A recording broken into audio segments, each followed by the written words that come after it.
আপনি কথা শুনে নেন, সব উত্তর দিয়ে দেব।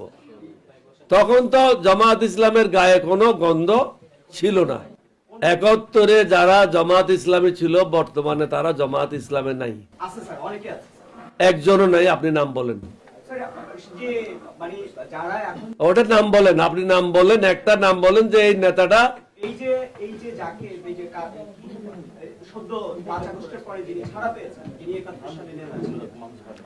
আমার মনে হয় এই ধরনের কোন নেতা আমি জানি না।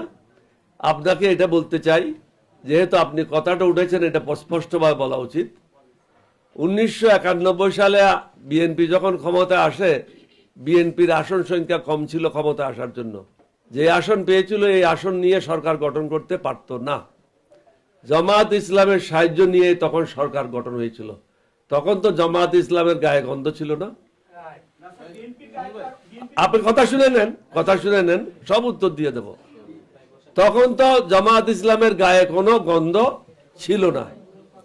এরশাদ বিরোধী আন্দোলনে 3টা জোট ছিল। একটা ছিল 7 দলীয় ঐক্য জোট। প্রথম যখন গঠিত হয়, এটা চেয়ারম্যান ছিলাম আমি 7 দলীয় ঐক্য জোটের। বিএনপির ছিল 14 দলীয় ঐক্য জোট, জামাত একটা আলাদা জোট। এই 3টা জোটের মধ্যে নিয়মিত মিটিং হতো। 3টা জোটে একসাথে মিলে এরশাদের বিরুদ্ধে আমরা আন্দোলন করেছি। তখন তো জামাতের গায়ের থেকে কোনো গন্ধ বাইরে নেই। তারপরে আসেন 1986 সালে আওয়ামী লীগ এবং জামাত মিলে এরশাদের সময় নির্বাচন অংশগ্রহণ করে তারা সংসদে গিয়েছিল। তখনও জামাতের গায়ে গন্ধ ছিল না। 91 সালে বিএনপি যখন সরকার গঠন করলো, তারা তখন পাক পবিত্র হয়ে গেল। 96 সালে জামাত এবং আওয়ামী লীগ মিলে বিএনপির বিরুদ্ধে সংগ্রাম করলো অন্তর্বর্তীকালীন সরকার করার জন্য বা কেয়ারটেকার সরকার করার জন্য। তখন তো ওদের গায়ের থেকে একদম খাস সুগন্ধি বেরোচ্ছিল। তখন তো কোনো অসুবিধা ছিল না। তারপরে বলেন, পিছন থেকে কথা বললো না, আমি এরকম অবস্থায় পৌঁছি নাই যে আমি কথা ভুলে যাব।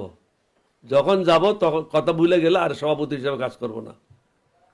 এখন আসেন 2001 সালে, এই যে রিদওয়ান আহমদ চলে গেল, রিদওয়ান আহমদের সাথে তো নিজামী সাহেব মন্ত্রী ছিল, মোজাহিদ সাহেব মন্ত্রী ছিল। তাদের বিরুদ্ধে কোনো দুর্নীতির অভিযোগ নাই। 18 বছর এক নাগারে বিএনপির সাথে তারা কাজ করেছে। 2018 সালে জামাত